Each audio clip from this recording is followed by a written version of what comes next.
TG Wolff writes mysteries that takes your mind off your day job, distracts you from your chores you don't want to do, and gives you something to figure out beyond why your kid thought putting his finger in there was a good idea.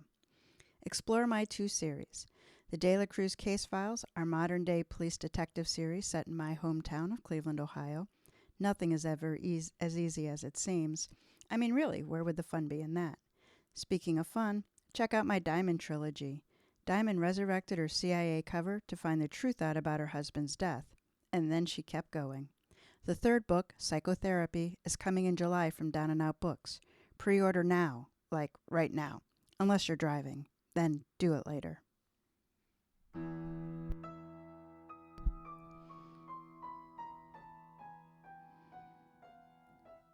Welcome to Mysteries to Die For. I am TG Wolff, and I'm here with Jack, my piano player and producer. This is a podcast where we combine storytelling with original music to put you at the heart of a mystery. Some episodes are original stories, where others will be classics that help shape the mystery genre we know today. All are structured to challenge you to be the detective to the solution. These are arrangements, which means instead of word for readings, you get a performance that's meant to be heard.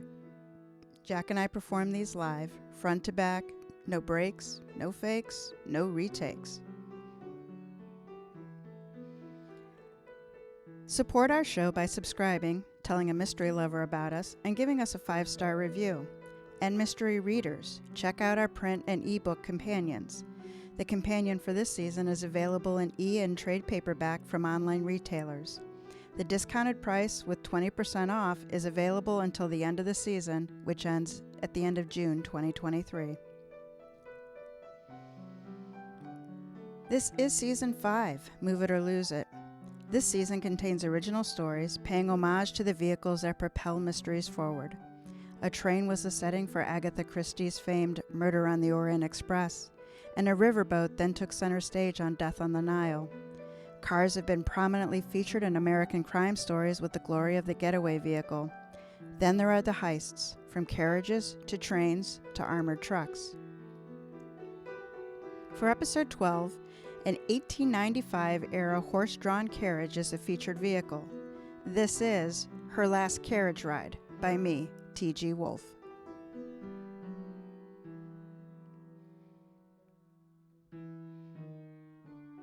Chapter 1, Under the Strawberry Moon. It's as if the angels dropped a dollop of cream right in the middle of the night sky, my sister said as she peered up at the full moon. The Indians call it the strawberry moon. Though nearly 9 at night, the sky over Cleveland, Ohio held the color of dusk. Couples strolled along the paths weaving through Wade Park. A close distance to us, a sharp crack of fireworks cut through the night. Boys raced, laughing as they looked over their shoulders. I suspected they were the source of the pre-4th of July celebration and smiled, seeing myself in their antics. It doesn't look like a strawberry at all, I said to my sister. Besides, everyone knows the moon is made of cheese, a good Scotch cheddar, I should say. She slapped my arm playfully. Grant, you're making up stories, just like when I was a child. I'm 20 years old and will no longer fall for your silliness. I kept my arm tight around her, not for her protection, but for that of others. Payne McPherson was known to look one way and walk another with unfortunate results. It's true, I said, trying to keep the laughter from my voice. It's not true, she said, nodding to the other walkers as they passed. The name comes from the strawberries coming into season in June, at least in this part of the country. In other places, they're picking strawberries for weeks already. I shook my head. And you think I'm silly. You are silly, dear brother. I read just last week in the Farmer's Almanac why in California they can grow strawberries all year round. She laughed softly. What do you know of plants? You wouldn't know foxglove from dandelion, which is a shame because one would kill you dead. I brought her to a halt. Should I be worried that my sister knows of plants with the potency to kill me dead? Firecrackers sounded off in series. A quick pop, pop, pop, pop, pop. Payne wrinkled her nose. I do wish that would stop. Help! Someone! Please help us! A man's voice shouted from the road just up the short slope. "Stay here," I ordered, and ran up the grass lawn toward the road. A carriage drawn by 2 horses was stopped nearly in front of me. A woman sitting on the rear bench clutched her chest. A tall man in a well-cut suit knelt over her. "Enid, stay with me." He looked up then and saw me. "She's been shot." I mounted the carriage. In the light of the full moon, details were as clear as if they'd been at high noon. Her ruffled shirt was practically a go, as white as new-fallen snow, besmirched by the growing dark blossom over her right breast. "Open her shirt," I said. "I need to see the wound." With the strength of a bear, the man tore the shirt open, buttons flying from their posts. A wound marred her breast above the lace of her corset. I brought my ear close. Wet bubbles popped in my ear. "Her lung has been punctured." "We'll take her home," a voice said behind me. The carriage shifted as Payne climbed in. Not one to wait for permission, she took the reins and brought the carriage around until we were headed to our family home. I pressed my kerchief to the woman's chest. The woman laid still, her breathing shallow. The carriage rocked as Payne took the turn. The man hugged the side to stay inside. I pinned the woman to the bench with my shoulder, keeping her from falling. "Slow down, Payne. We cannot save her if you kill us." "Rear bench driver," she muttered, not slowing as we approached our house. "You bring her to the surgery. I'll alert Father and Uncle." She dropped from the carriage and raced up the front walk. "Easy," I said to the man as I lifted the woman. The man leapt down. "Hand her to me. Does a doctor live here?" "A surgeon," I corrected. "The best in all of Great Britain and these days the United States." Dr. Ewan McPherson met us at the door. "Quickly now, Grant. Is it a pistol wound, as Payne said?" "Aye, Father. Large caliber." I urged the man carrying his patient into my father's surgery. "Punctured her lung, I should say." "She's unconscious," my father said as the man laid her gently on the table. "Good. All the easier on her." He began his examination. "Punctured lung, surely. Dangerously close to the heart." "Too much blood," he said, muttering to himself. "Might have nicked an artery. Deadly business, that. Deadly business. Payne, I need suction if I'm to see a thing." "Aye, Father." Payne stepped to his side and inserted a glass tube into the wound. She began working a small bellows with her foot. The surgery was silent as my father worked, save for the sucking sound of the medical device. "I got you," my father said, withdrawing a bullet with forceps. "Grant, needle and thread." "Would have you, Ewan?" Uncle Alistair raced into the surgery, his shirt still untucked. "A pistol wound." My father cursed, lightly for him. I fished the bullet, still too much blood. Uncle Alistair pulled a small stool next to the woman's head. He pressed his fingers to her neck, frowned, and then used a device of his own invention, pushing air into her body. "You're out of time, Ewan." "I'm working as fast as I can, damn you." "Payne, more suction." Father bent over the woman, the needle rising to and from and driving back into the wound. He lifted his gaze to his brother. Uncle Alistair shook his head. "What?" the man asked. I'd forgotten he was in the surgery. The man had pressed himself into a corner as far as he could get away from the bloody scene. It was Payne who delivered the news. "She has passed."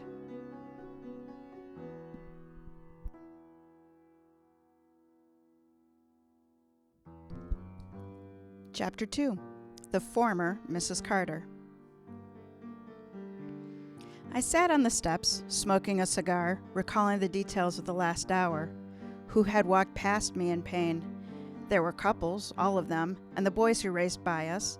What had they carried in their hands? Did one have a pistol? "Patrolman Grant McPherson?" My name was spoken in an Irish brogue. "Badge number 165? I looked to a mountain of a man coming up our walk. He had thick blonde hair, worn in the current fashion. His suit was well fitted, certainly a challenge for his tailor given the difference between his shoulders and his hips. "I am," I said, rising. "Detective Kean Kelly," the mountain said. "I understand you've had a messy night, patrolman." "Yes, sir," I said. "A woman is dead, Mrs. Enid Carter. She was shot while driving in Wade Park with her beau, Mr. Charles Ridley. They're both inside." Kelly looked up at our large house. "Who be living here?" "Doctors Ewan and Alistair McPherson, I said, leading him up the stairs to the beveled glass door. McPherson, Kelly repeated. He whistled between his teeth as he stepped into our foyer. Foyer was a large room with 5 paneled wood doors and a staircase that led to the upper levels. The house was grand, designed for as much enjoyment as a living space. Suddenly, I was reluctant to bring the stranger into my family home. Look here, detective. My family is... Grant, Mr. Ridley has fainted. Payne suddenly came to a halt when she saw I was not alone. Too much blood, I fear. Are you squeamish at the sight of blood? She asked Kelly. Nay, he said, blinking as if he couldn't quite believe what he was seeing. Dressed in the most modern style, her chestnut hair in a sophisticated twist, my sister looked the perfect lady, save for her blood-stained apron. She rolled her eyes. Another useless man. Where do you find them, Grant? I am not that man, Kelly said, suddenly remembering he could speak. Useless or squeamish. He cleared his throat. I'd like to see the dead woman. Payne grinned. I'll be happy. I'll take the detective, I interrupted. You are seeing to Mr. Ridley, right? He'll need to be conscious when the detective talks to him. This way, I said, as I led Kelly down the hallway to the surgery. I recounted to him the tales of Wade Park. He listened without interruption until we reached the surgery door. There I paused. My father did everything he could, detective. You may have heard what doctors say about surgeons, but it isn't true. Men like my father save lives. With that warning, I threw open the doors. Father, Uncle, this is Detective Kelly with the Cleveland Police. Ah, Kelly. My father spat the name like a curse. His Scottish brogue thickened. What good is an Irish potato eater? Ah, McPherson, Kelly said with the same vehemence, his lip curling in a snarl. A Scottish dog, to be sure. American potato eater, I said, standing between the pair. American dog. This is an American dead woman, and somewhere out there is an American killer. Kelly grunted, deep in his throat as he went to the fresh corpse lying on the surgery table. Did the bullet strike her heart? No, for all that good it did her. My father went to a model of the human body. He held a glass rod between his fingers. The bullet entered her chest cavity at an odd angle. It had to come from below and to the right. Kelly leaned down, looking up at the proposed trajectory. Was she standing? I shook my head. Sitting when I came upon her. Mr. Ridley can confirm.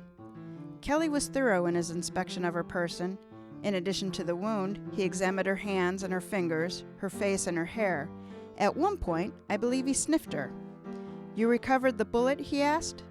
My father handed him a small glass jar. If she had survived, she would have been paralyzed. The cause of death was drowning. Blood filled her lungs until she could not breathe. Kelly held up the jar to the light. A large caliber. He put the jar in his pocket. Take me to her, gentlemen.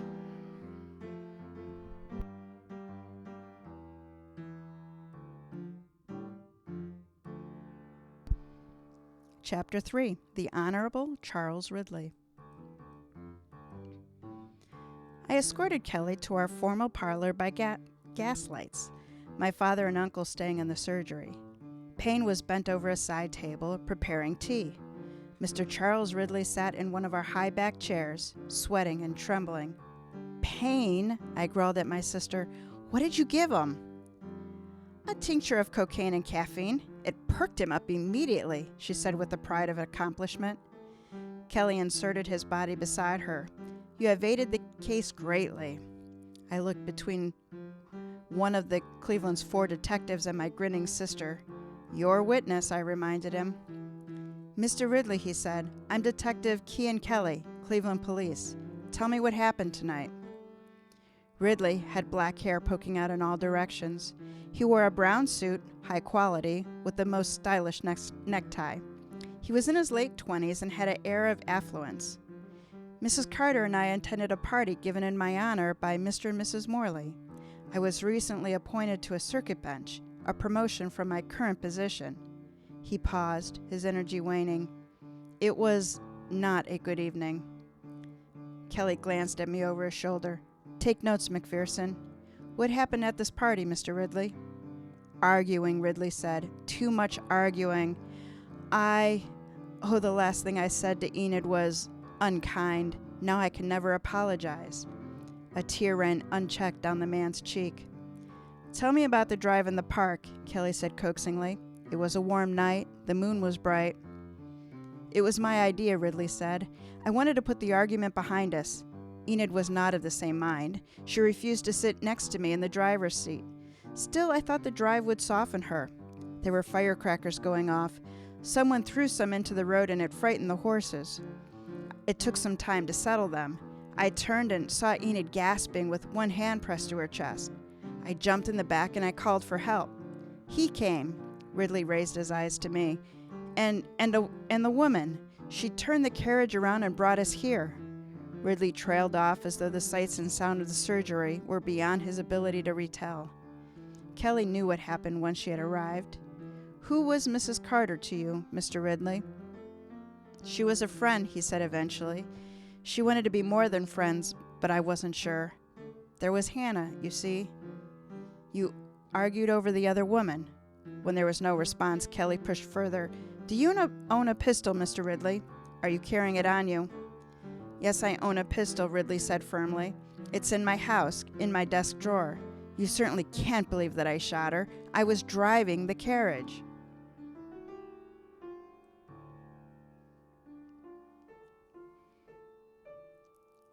Chapter 4, An Unexpected Assignment. Are you sure it wasn't a specter who assailed the lady, Grant? They come out of nowhere. Well, not nowhere to be sure. More like Hades. But all the time, one moment they're there and the next moment they're not. John Henry Watson, badge number 142, was a theorist. That is to say, he had a theory about everything. The answer to why I was tired this morning begot my retelling of last evening's exploits, which turned into Watson's theory on how I failed to see the shooter. Why would a specter use a pistol? I asked when we approached our police station. If a being had the power of Hades at his fingertips, would they not use lightning to strike the woman down? I pulled the door open. It doesn't make a drop of sense. Maybe you're right, he said, sounding disappointed. Then he gasped. More likely it was a werewolf. It was a full moon, you said. It shot the woman, changing itself into a wolf, and then ran off. That was why you did not see the shooter. I stepped around him, took off my hat, and headed toward the stairs. The basement housed our lockers and the large table where we take our lunches. That was not why I didn't see the shooter. Lieutenant Amos O'Hurley stepped out of his office. "McPherson," he shouted, "in here." Surprised at the unexpected order, I detoured to his office, my hat in my hand. I stepped in to find Detective Kelly sitting in the broad chair used by guests. "Detective Kelly here is in need of an assistant," Captain O'Hurley said, dropping into his chair. "He seems to think you can be of use in this Enid Carter affair." My attention snapped to the detective. I had wanted to investigate, of course, but I never thought to have the opportunity. "Don't get too excited," O'Hurley said, reading my face like a penny magazine. "It's a temporary assignment." "And not an easy one," Kelly said, rising. "I will have you running across the city, tracking down leads, studying, researching, and doing everything else that I'm not in the mood to do." I nodded. "I understand, sir." "My schedule is your schedule," he went on. "Day, night, weekends. You still up for it?" "I am," I said definitively. "When do I start?" He fitted his hat to his head. 5 minutes ago. Pull a cart around. We have places to go and people to see." Kelly climbed in behind me rather than next to me and ordered the destination of Wade Park as though I were for hire. If he intended to set the tone for our professional relationship, he certainly succeeded. I snapped the reins and set us in motion. Kelly sat back on the padded bench, his chin lifting, his eyes closing. He appeared as though napping, but I suspected he was more lost in thought. His hands, large and scarred, were fisted on his lap, belying tension not visible on his face. I pulled into traffic, steering to Euclid Avenue and the east, into the summer sun. A block from our destination, I felt Kelly's weight shift forward. "What kind of name is Payne?" His question was phrased as an order, one that expected an answer. "And Grant, for that matter," Kelly added. "I know of no Scotsman with such a name." I phoned it found it wholly inappropriate for Kelly to be thinking of my sister. Payne had an air about her that attracted men, much like flowers do bees, and I have spent a lifetime swatting them away. I was soothed somewhat when he asked about the oddity of our names. We have American names, I explained. My father and mother left Edinburgh under rather unpleasant circumstances. I was born shortly after they arrived here, and my father wanted me to have an American name. He had a great regard for Ulysses S. Grant, and so I was named. My sister was named after Dolly Payne Madison, the wife of President James Madison. Kelly snorted. American names indeed. Pull around to mimic the path that Ridley's carriage took last night. He was quiet then as we circled the block, bringing us to the entrance of the road that was the southern part of the park. Stop here. I pulled on the reins. Whoa, whoa. Kelly's weight shifted again. Am I sitting in the position you found the unfortunate Mrs. Enid Carter? I looked over my shoulder. I found him on the right half of the bench with adequate room for another passenger on the left. I searched back through my memories, seeing once again my approach to Ridley's carriage. She was further right, I told him. Her back was positioned in the very corner of the seat. Her legs, I do believe, were more to the center. Kelly adjusted according to my instructions. She would have a better view of Ridley without the strain of turning her head. A wise choice of a woman who wanted the man driving her to be aware of her irritation with him. Was Ridley in the same position you are? I don't know, I said.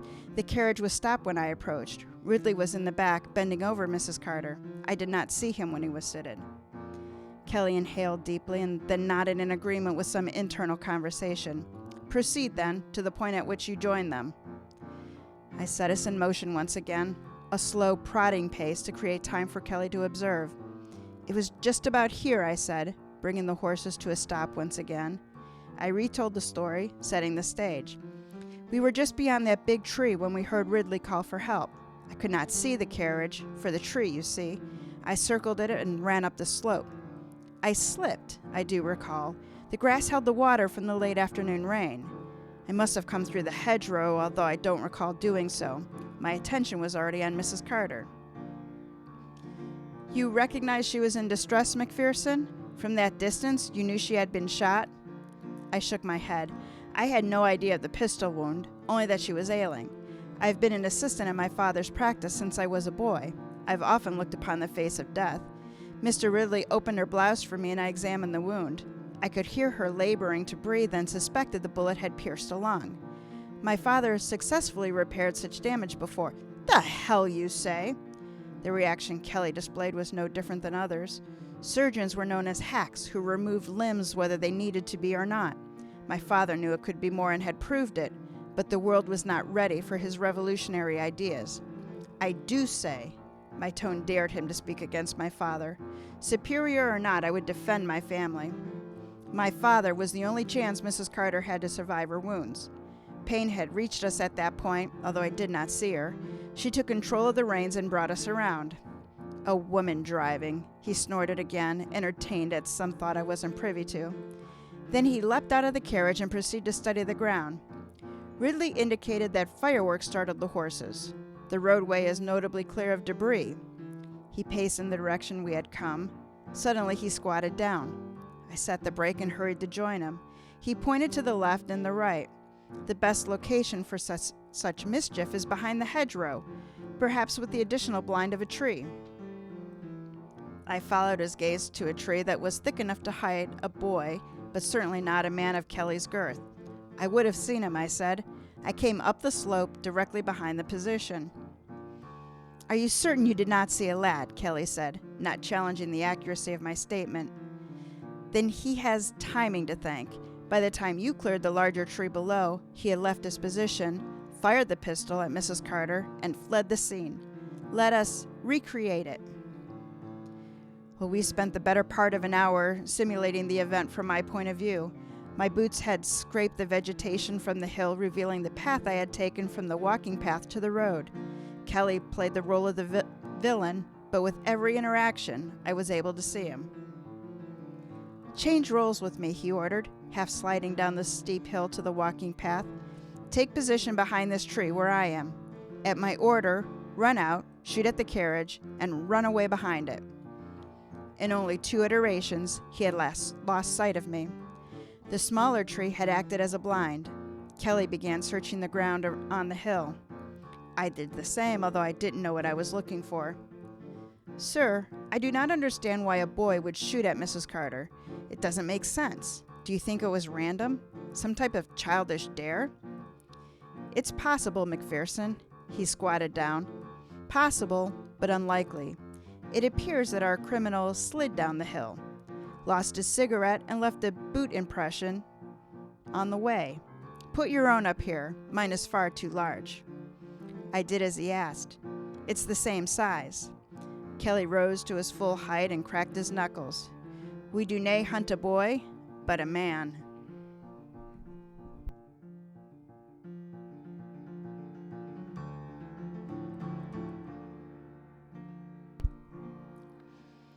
Chapter 5. No Love Lost. The home of Mr. Oliver Morley and his wife Agnes was both more and less grand than the one my father had built for my mother. It was smaller in overall scale, with ceilings of ample but less lofty heights. It was grander in that it had woodwork that was polished to near dazzling opulence with bronze accents, similarly radiant. Mr. Morley was of average height and cut a trim figure. His suit was of the highest quality, as were the cufflinks with the M recessed into the center of the square. My wife and I hosted a small dinner party in honor of Mr. Charles Ridley, detective. He has recently been appointed as a judge. He is our nephew, but more like a son as he came to live with us when he was a boy. Mrs. Morley was seated next to her husband on the couch in the parlor. Her white blouse was elegant for the subtle adornment with ribbons and lace at the neck and cuffs. My dear sister Agnes came to live with us when her husband died. We loved Charles, but there was no question that he would stay when she too died. Walter was simply too deeply attached. He was only 5 when a 12-year-old Charles moved in. The 2 boys became thick as thieves. Kelly was seated in a sturdy chair while I remained standing at his shoulder. As boys are wont to do, you must be very, very proud of Mr. Ridley. For all intents and purposes, he is your son. We are, Morley said brightly. Charles has always been an excellent student. I was disappointed when he turned away from the financial markets, but it was clear where his passions laid. Through my connections, he began working at the most prestigious firm while still studying. He made himself invaluable to one of the partners, who the governor appointed to the bench some years ago. When the man died, in his chambers no less, Charles was selected to succeed him. The front door opened and then closed. A younger, slimmer version of Oliver Morley stepped into the parlor. Hello, Mother. Father. Mrs. Morley looked up at her birth son with maternal warmth. Walter, darling, this is Detective Kean Kelly and Officer Grant McPherson of the Cleveland Police. They are investigating the untimely death of the unfortunate Mrs. Carter. Yes, unfortunate, Walter said, rounding to stand behind his parents. It is a shame you have to waste your efforts on such a pariah. I am certain you have better uses for your time. Walter, his mother chided, mind that tongue of yours. I am a servant of the people, Kelly said, easing the situation. Then he navigated the conversation with the dexterity of a boxer in a ring. With deliberately worded questions, he drew out the facts. Mr. Morley had a small collection of firearms, an interest he shared with his sons. All were competent marksmen. A collection of revolvers, rifles, and dueling pistols was kept in the library, with the exception of those his sons owned themselves. Charles Ridley owned a Remington Model 1875. The .44 caliber revolver was a gift from the Morleys upon graduation from law school. Ridley did not have it on his person last night, evidenced by a comment that he should have brought the gun to add to the fireworks. Miss Hannah Warren had joined the party without the benefit of an invitation. Mrs. Morley overheard Miss Warren had professed her love for Ridley, who asked how she could have done such a thing. Mrs. Morley did not know what indiscretion the young woman could have committed. Mrs. Carter had been overly friendly with Mr. Edward Krause, a wealthy widower with no heirs. Mr. Ridley had taken exception to the way she fawned over the man. Mr. Morley walked in on a heated discussion that ended the evening for everyone. Walter Morley and his brother had had words over his brother's, quote, blindness. He was doing everything in his power to help his brother see that the woman for what she was, a gold digger. I had words myself with Mrs. Carter, Mrs. Morley began hesitantly. She bragged about expecting Charles to propose marriage and moving to Columbus with him. She was counting his money, sitting in the rooms with all of my friends. I told her, privately of course, that she would never see a nickel of Charles's money. She laughed at me, detective, and yes, had I a gun, I would have shot her. A mother protects her children.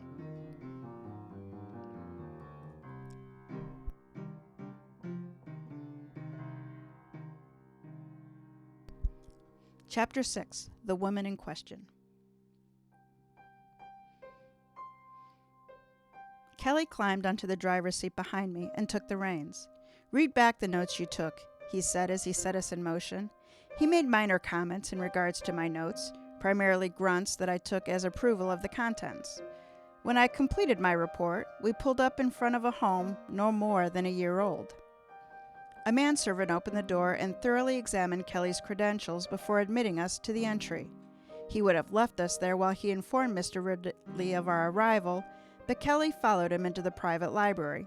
I, of course, followed Kelly. Ridley was not mourning alone, but in the company of a pretty young woman. She wore a calico dress that was in high fashion. "Good afternoon, Mr. Ridley," Kelly said over the flustered butler's reprimand. "Detective Kelly, Mr. McPherson, I wasn't expecting you." "It's fine, Wimbley," Ridley said to his man. "I welcome anything the Cleveland police can do to solve Enid's murder. This is Miss Warren, a family friend." Miss Warren had been schooled to keep her composure no matter the situation, for her face did not change with the introduction. Her body, however, bowed as if she had taken a blow to the gut. "Miss Warren," Kelly began, signaling me to again act as a scribe. "It is fortuitous that we should find you here. I was anxious to talk to you. Tell us about the disagreement you had with Mrs. Enid Carter last night." I... Her guilty eyes darted between Kelly and Ridley. "Come now," Kelly said. "You were overheard both by Mr. Ridley here and with the newly deceased. You wanted Mr. Ridley to move Mrs. Carter aside in your favor. Is that not the case?" She blushed but straightened her spine. "I love Charles. I always have and I always will. Mrs. Carter opened a wound between us, one that I unfortunately allowed to fester. I expected Charles to see through the ruse. When he did not, I blamed him. It was Mrs. Morley who helped me see that Charles was weak and I needed to save him, from himself and from her." "Now, Hannah," Mr. Ridley began, clearly offended at her description of him as weak. She clutched his hand and looked up with a gentle expression. "I am sorry, darling, but when it comes to women, you see us as gentle creatures, incapable of lies and deception." Kelly chortled, bringing a smile to Miss Warren's face. "Detective Kelly knows the truth, as I'm sure you do now," she continued. "I never betrayed you, my darling. I never could." Ridley looked a caged animal, embarrassed to be caught publicly in a private discussion. "You could not prove that you hadn't been with Mr. Anderson. I gave you every opportunity to provide evidence in your defense." "She cannot prove a negative," I said rather involuntarily. "Science teaches us that we can only prove positives, not negatives. If Miss Warren had been with this Mr. Anderson, which I am certain you have not, miss, then there would have been evidence to be found." "Miss Warren," Kelly said, "do you own a pistol?" She nodded. "Two, in fact. I have my father's dueling pistols locked in my safe. They haven't been fired in years. You're welcome to inspect them, detective. I am confident you will find that they are not the weapon you're looking for. I hated Enid Carter, but I wanted to see her cast aside as she had done to me. I never conceived of killing her." Ridley seemed to come out of his stupor, inserting his large frame between Kelly and the woman declaring her love for him. "Certainly you do not suspect Hannah of this crime. Why, she left the party an hour before Enid and I did." A party she wasn't invited to, Kelly said. Nonetheless, Ridley said, raising his voice. She left, escorted home by my brother, Walter. She was nowhere near Wade Park last night. Kelly raised a thick blonde eyebrow. Is that true, Miss Warren? She nodded sharply. Walter escorted me home, allowing me to cry on his shoulder. He entertained me with silliness, jokes and fireworks and other foolishness. At my door, he encouraged me not to give up the fight. She lifted her face to Ridley. Your brother was determined to protect you from yourself, and I was more than willing to be a party to whatever scheme he might come up with. What was this scheme of his? Kelly asked. Did he tell you he intended to murder Mrs. Carter? When Ridley objected, Miss Warren quieted him with a hand on his arm. Of course not, Detective. Walter intended to use his father's connections to investigate her finances. He suspected she had a role in her first husband's death. I have no idea if there was truth to it or just hope. Walter contemplated blackmail, not murder. Kelly glanced at me and I made a note to investigate the death. What was her husband's name, please? Michael Scott Carter, Ridley said. He was a successful merchant and died in an accident at the port. I don't see how Enid could have been a party to it. It was a robbery gone wrong. She sold her husband's business, Carter Mercantile, to his top employees. Miss Warren sighed. She was the type of woman who would never have enough money. Beyond your purse, she wanted your privilege.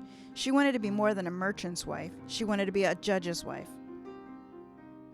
Ridley rejected Mrs. Warren's assessment, but in this, I was certain she was right and he wrong. Mr. Ridley, I understand you own a gun, Kelly said. I have need to inspect it, sir.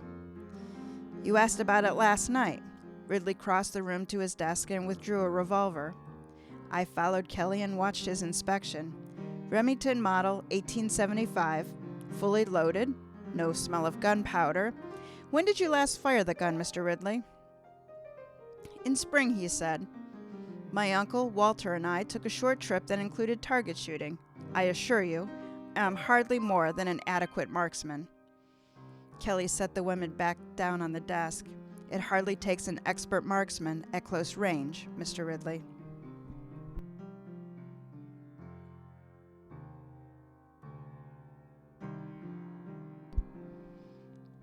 Chapter 7. Beneath the Surface. I had spent the rest of the day executing a list of tasks that Kelly had rattled off. Included were researching the circumstances of Mr. Michael Scott Carter's death, and the judge Charles Ridley was succeeding, confirming the caliber of the bullet taken from Mrs. Carter, and verifying Miss Warren's alibi. The day had been a grand departure from a standard day of policing, and left me in want of a good meal.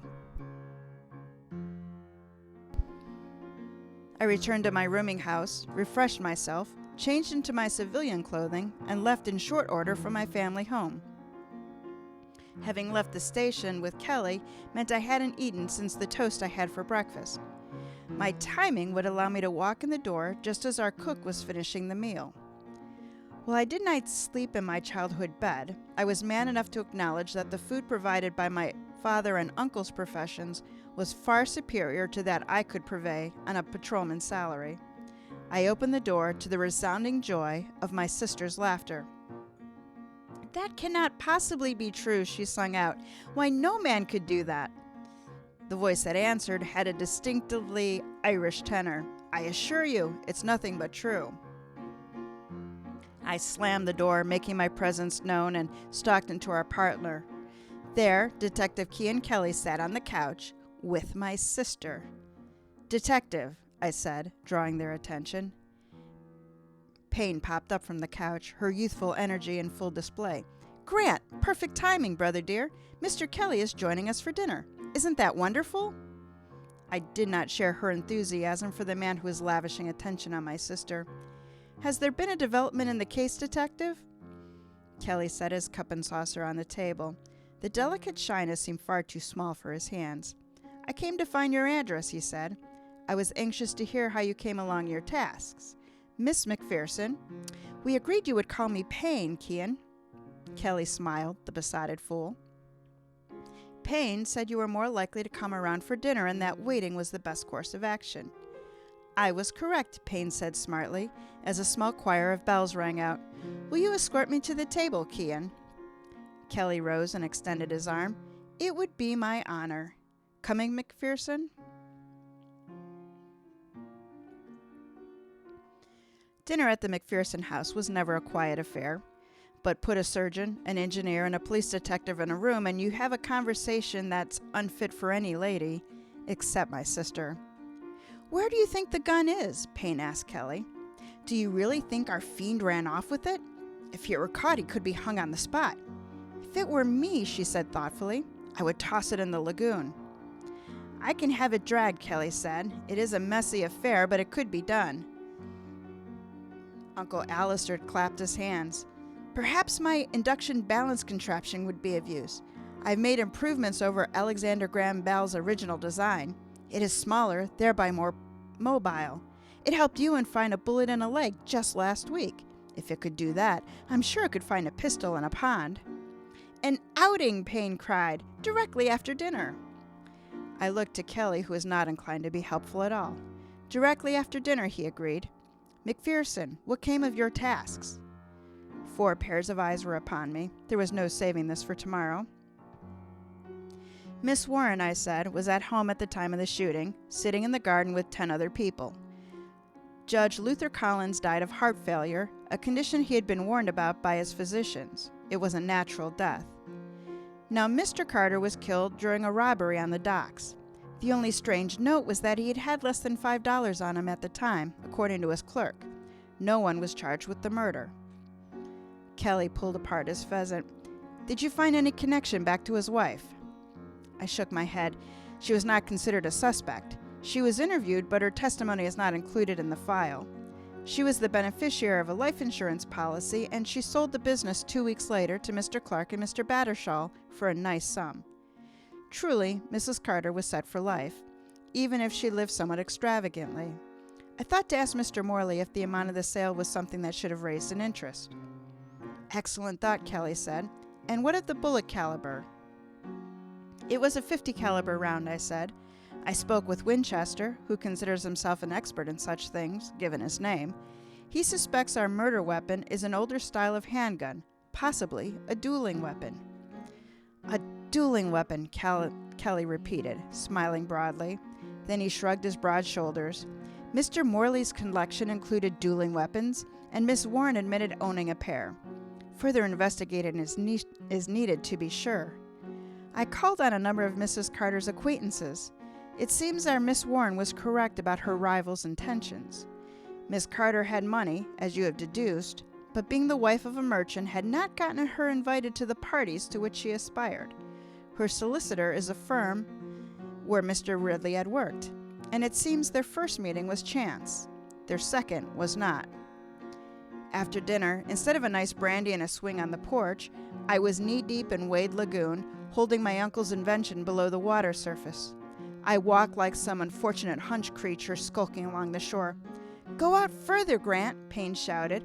I could throw a pistol farther than that. I lifted my gaze and then scowled at the delight on her face. Now you have no idea where he was when you threw it, if he threw it. I agree, my father said. Don't be a Nancy boy, afraid to get wet. Go further. Kelly paced the shoreline, taking great delight in being on land. Are you certain that device will find a gun? If it can find a bullet, it can find a gun, my uncle reasoned. Slow down, Grant. The magnetic waves need time to rebound. If I go any slower, I said, I won't be moving. And then the tone of the vibration changed.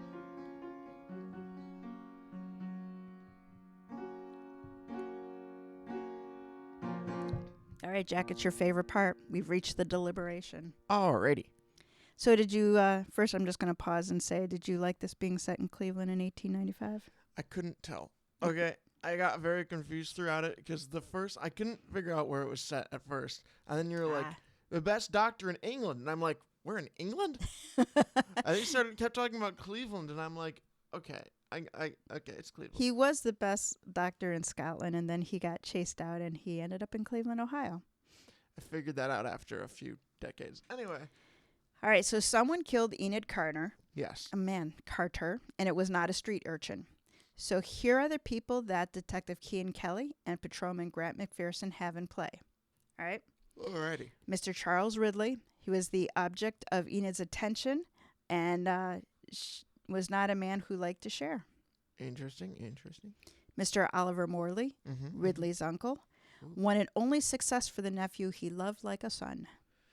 Okay. Mrs. Agnes Morley, Ridley's aunt, saw through Enid's facade to the glory hound that she was. Okay. Mr. Walter Morley, Ridley's cousin, knew Enid's intentions were less than honest and was determined to show his cousin her true stripes. I think it's weird how much the family cares about him. Well, they adopted him. Yeah. It's like a son. And then we have Mrs. Hannah Warren, Ridley's previous love interest, and she's determined to win him back. Alrighty. All right. Okay. So here are the clues as presented. So Enid Carter was shot while riding in the rear seat of a carriage that was driven by Charles Ridley. Uh-huh. She was shot with a .50 caliber bullet, determined to be from a dueling pistol. The bullet entered in an upward trajectory, penetrating a lung and nicking an artery. There was no gunpowder or other residue on Enid Carter. Interesting. Okay. Mm-hmm. No shot from a gun was heard. Well, yeah, obviously, because there's a bunch of firecrackers. Come on, even I got that. The second you were like, there's firecrackers, I was like, I wonder who's going to, when the gun's going to get shot. Crazy. It's not like every other mystery who's like, oh, there was all these fireworks, and then we turned around, and Uncle Gerald was just dead. Wonder when that happened. Okay, we'll skip that bullet point because okay. Anyway. So Charles owned a gun, but it was .44 caliber, and he did not have it on his person that night. Alrighty. Trees screened the attacker from Grant McPherson's sight. A boot print and a cigarette were found along the likely exit path. The boot print was sized for an average-sized man. Uh-huh. Mr. and Mrs. Morley were at home after the party. Mr. Morley has a small but well-represented collection of firearms that included dueling pistols. Okay. Miss Warren was at her home, having been escorted there by Mr. Walter Morley, who entertained her out of her low mood. She was at a party with neighbors at the time of the incident. She inherited dueling pistols from her father, but they hadn't been fired in years. So it really isn't a surprise that Mrs. Carter was assassinated, but who made sure that it was her last carriage ride? I don't know. So I can't even figure out. You said it and I just missed it. I can't even figure out what gun. Like, I don't think we know which gun did it. We do not know which gun did it. We know it is likely a dueling pistol. Likely a dueling pistol. We know who owns the dueling pistols, which was... The Ridley family owns the dueling pistols. Ridley family. And Hannah owns dueling pistols. Exactly. And they found... Didn't they look at both of Hannah's dueling pistols? I think they are going to look at Hannah's dueling pistols. I thought they looked at it and said nothing was shot out of it, or was that the 45 or whatever? 42? She said they looked at Charles 44. Charles. And it hadn't been fired in months. Okay. They have not yet put their hands on Hannah's, but she said that she hasn't fired them since she inherited them. So they haven't been fired for a few years, according to her. So nobody has looked at Hannah's, nobody's looked at the Ridley families either? Correct. Which is stupid. If you know it's a .50 caliber, you do that pretty early on, in my opinion. Well, they're going to do that next, but if I put the deliberation after that... No, I'm just saying for the detectives. Why wasn't that the first thing you did after you found out?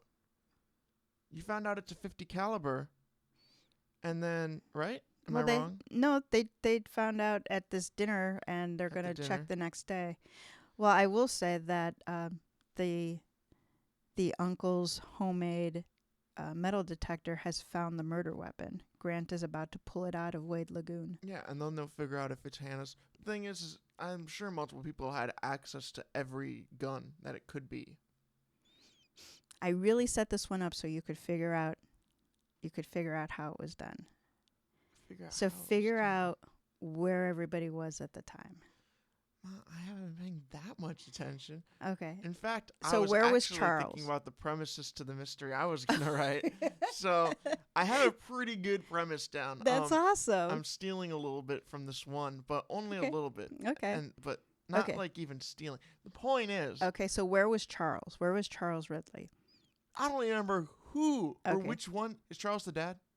Charles is the boyfriend, so he was driving the carriage. Okay, so he was in the front. He wasn't looking back. There's a bam, bam, bam. Yep. He turned around and he saw her. Yep. So, is he a suspect? Isn't everybody a suspect until they're not? I guess he's a suspect. I don't think it's him. So where were the aunt and uncle, Oliver and Agnes Morley? At a dinner? Right. They were at home. Their dinner party, fiasco party, just broken up. Okay, so the dinner was over. Yep. So they could be anywhere? Theoretically. Right. Theoretically, they could be anywhere. But so Hannah had left an hour before Charles and Enid Carter, escorted by Walter. Okay. Hannah was sad. Yeah. Because her ploy to win Charles back was not working. And so Walter was trying to cheer her up. Okay. So he took her to her home. Where she stayed. And neighbors came over, so there were witnesses that Hannah was at home at the time that Enid died. So it wasn't Hannah. But they could have had Hannah's gun. They could have had Hannah's gun. Maybe was it a tag team? Here's what I'm thinking. Here's what you're thinking. I mean, if they had to get Hannah's gun, who would have access to it besides Charlie? You know, good old that guy. So if he had provided someone else, I think it's Walter. All right. Think it's Walter? I think we spent too much time on this. It's clear I'm not going to get it, or I'm not going to be able to break it down, so I'm just going to let you break it down for me. I'm going with Walter. He seems like an angry guy. Yeah. I don't see why he would kill over it. I could see a parent or a mom. I could see the mom killing over it. The mom pretty much said if I had a gun, she'd already been dead. Exactly. And because of that, I don't think it's her. Which would be funny because one of these days you're going to make it that. And I'm going to be like, well, crap, I gamed it. I've gotten so much better at writing mysteries since we do this because now I think, how would Jack game this? How would Jack be dumb about it? Well, that's what I'm doing with the mysteries I'm writing. I'm just like, okay, it cannot be anything even remotely obvious. So I have 3 vague premises on how I'm going to do it. I'm very excited about it, but it's going to take like 3 seasons for you to get all of those. Oh, that's awesome. Because we're only doing one of my episodes a season. That's awesome. So it's gonna take forever. Like a puzzle that just be like that. And then one day, like 10 years from now, we'll release a book. It's just all the finales of each season, and it's just mine, and it's gonna be like this huge storyline. That's awesome. That's the goal. It's gonna be extremely frustrating Sherlock Holmes because it's gonna be you have to wait a year for one episode. Anyway. All right, so put down who you think expedited Mrs. Carter's last carriage ride. Write it in the comments, email it to us, and we'll find out if Jack is right and that it is Walter as we roll into Chapter 8 with Noble Intentions. The following day, Kelly and I worked to shore up his hypothesis. The recovered pistol was examined for identifying marks. None were found. An attempt to raise finger marks using the latest techniques proved unsuccessful. 4 sets of dueling pistols were collected from the Morley and Warrens' homes. I examined the guns and fired them for a comparison with the bullet recovered from Mrs. Carter. Mrs. Warren's pistol would not fire as they were badly in need of reconditioning. The 2 sets from Mr. Morley's collection was not missing a pistol and did not produce the markings matching the recovered bullet. Walter Morley reported to have sold a fine pair to a private collector the year prior. He did not remember the gentleman's name, only that his money was good. On the 3rd day after Enid Carter's death, Kelly had me assemble a small group in the Morley home. Present were Mr. Oliver Morley, his wife Agnes and son Walter, Mr. Charles Ridley, and Miss Hannah Warren. Thank you all for coming. Kelly began respectfully. We hardly had a choice, Ridley said, his arm protectively around Miss Warham. I prefer to save the theatrics for a stage.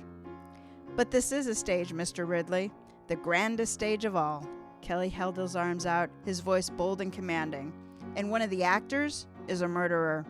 He dramatically paused to let the truth of it sink in. Mr. Ridley, you had fallen under the spell of a cunning woman. By the accounts of those who love you, you were blind to her deceit.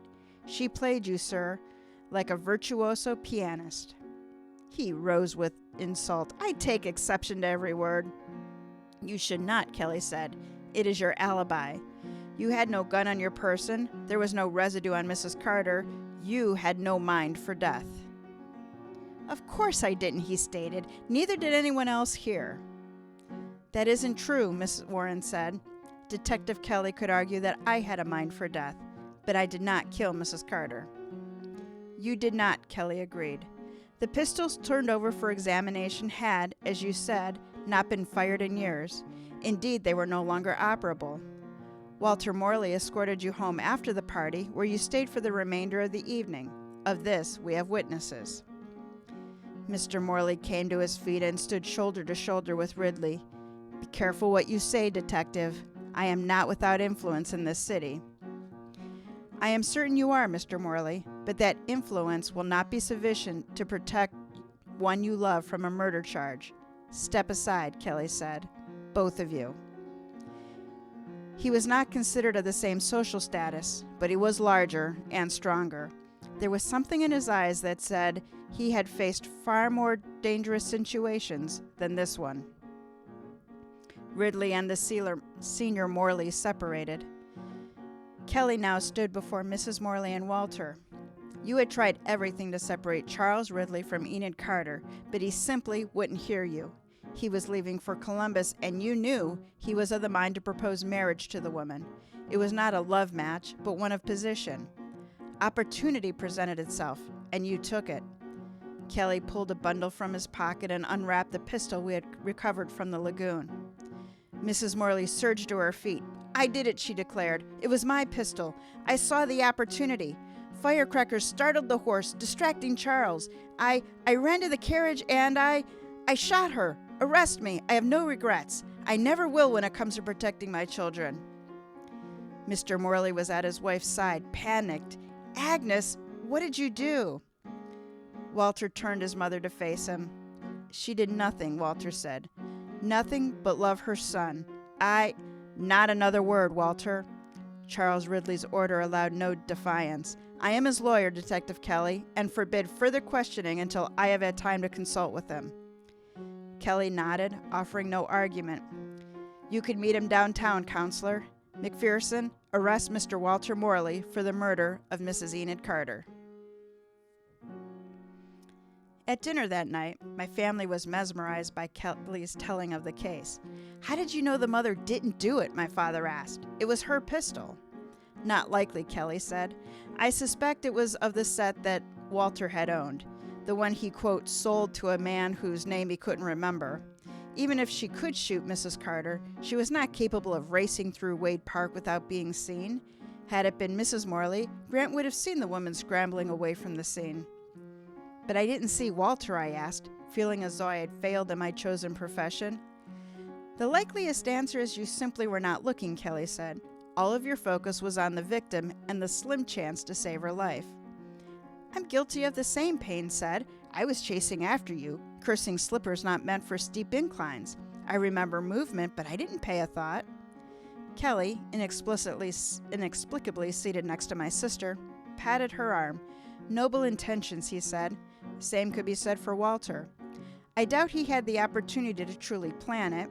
Why had he fired the pistol with him? Okay, let's try that sentence again.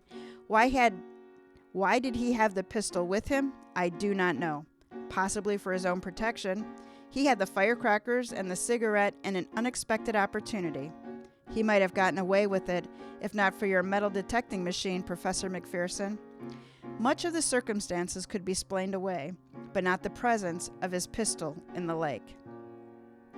Payne threaded her arm through mine, resting her head on my shoulder. Well, I feel bad for everyone. Mrs. Carter was truly a horrible person from all accounts. You should investigate her for the murder of her first husband. Certainly, that would act in favor of Walter Ridley. I shook my head. Are you advocating for the murderer, dear sister? Under the right circumstances, she said. A throat cleared as a uniformed officer rounded the back of the house. Detective Kelly, I've come to fetch you. There's been trouble at the port. Has there now? I assume it's the deadly kind? Kelly put out his cigar and rose. Coming, McPherson?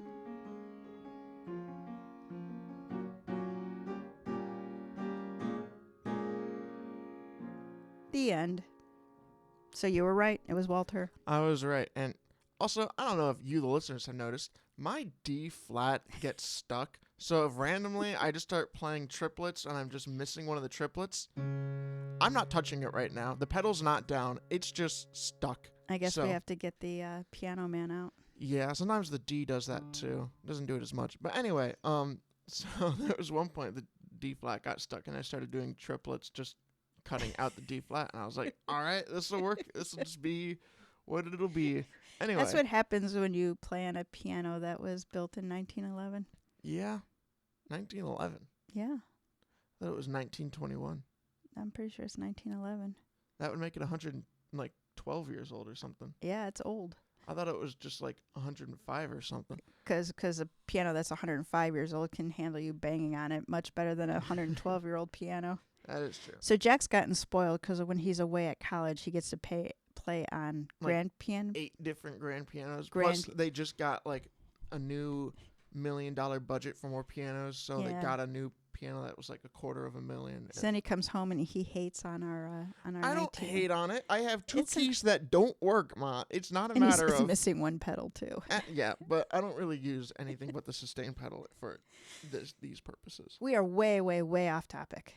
The topic is Mrs. Enid Carter's death. The second that you said, Walter, that you restated that Walter walked Hannah home, I was like, oh, it makes sense now. That's when he did it. That's when he did That's when he had the opportunity. Because it was like, oh, he walked her home. She has an alibi now. Yep. Well, yes, but... she does. He does not. Therefore did not. I really tried to make this one solvable, that if you really thought about where all the people were, that Walter's really the only one whose time is unaccounted for. And he's never really put the question. He's just kind of said, I walked her home and then went home. But when you really put it together, everybody else. Sometimes it's hard to figure out who the killer is because it depends on what the author's style is and whether or not the killer is going to be questioned a bunch or not. Because sometimes sometimes the killer has like 2 scenes, but you have to put together it's him from the clues you get from other people. Yeah. So it's more a matter of, with this one, it was I, for one, forgot he was a character. I knew I thought he was the brother, but he's technically the cousin because he says he's like a brother and all that jazz. So like I kind of lost track of him there. And I guessed it was him partially because he sounded angry enough to have a motive, but that made him seem too obvious at first because he was right off the bat like the first guy to show disdain for her. Mm-hmm. So it was like, oh yeah, he didn't hide his feelings for her. Yeah. Even though this was a short story, I put so much thought into how that family unit operates. So it's not part of the written story, obviously. But Charles Ridley is actually going to turn down that judgeship to stay home to defend his brother. And I think he's going to be successful at it because it's going to end up being a lot of circumstantial, there we go, right up with your Quillers, evidence. So the whole course of Charles' life is going to change. And yes, he's going to marry Hannah. And I think he's going to become a defense attorney and he'll have a long and successful career. And I don't know, I'm thinking about at some point writing some full-length stories with these characters because I really had fun creating them and getting to know them. Mm-hmm. So. Yeah, that sounds like fun. I just hope you, the listeners, understand that none of my mysteries are going to be easy. They're all going to be stupid, and you're all going to be like, what the hell is that Agatha Christie bullshit? And believe me, the first one, I have a great plan for it. I'm scared.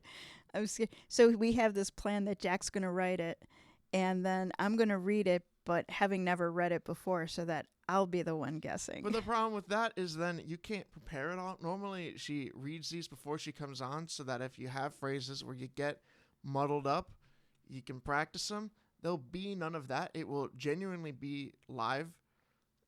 So we're gonna have to slow down on those. But it'll be fun if we can get it to work. I'm looking forward to it though. I obviously love puzzles. I love mysteries. And so you can see I'm going to game it because I'm not going to be thinking like, what do the facts say? I'm going to be like, what's Jack think? All right. Yeah. Anyway. So a little bit more about me. Not that you all don't know a lot about me, but like you, I'm not one thing. I'm a writer. I'm an engineer. I'm a wife. I'm a mother. And what is first on that list depends on the day. Beyond the title that I claim, I'm a person who loves learning and thoroughly enjoys a good puzzle. I'm creative and I get bored very easily. My guilty pleasures are Victorian and Regency romances, so I thought I'd try my hand at a period mystery. This is set in 1895 in my hometown of Cleveland, Ohio. In case you were wondering, I hold a BS in Civil Engineering from Case Western Reserve University and an MS in Civil Engineering from Cleveland State University, which gives me absolutely no background in writing, but I do it anyway. Writing mysteries and engineering isn't as different as you think it is. Both require logic and process to get from the starting problem to the solution. I want to say thank you to the Cleveland Police, the Cleveland Water Department, and Case Western Reserve University for your web pages that were just chock full of Cleveland life in the late 1800s. That wraps up this episode of Mysteries to Die For. Please do support our show by subscribing and telling a mystery lover about us and giving us a 5-star review. Check out our website, tgwolff.com/podcast, for links to this season's authors. Mysteries to Die For is hosted by TG Wolff and Jack Wolff. Her Last Carriage Ride was written by TG Wolff. Music and production are by Jack Wolff. Episode art is by TG Wolff. All right, Jack. Give them a little something to remember us by until we come back in 2 weeks with your mystery that you've really teed us up for now.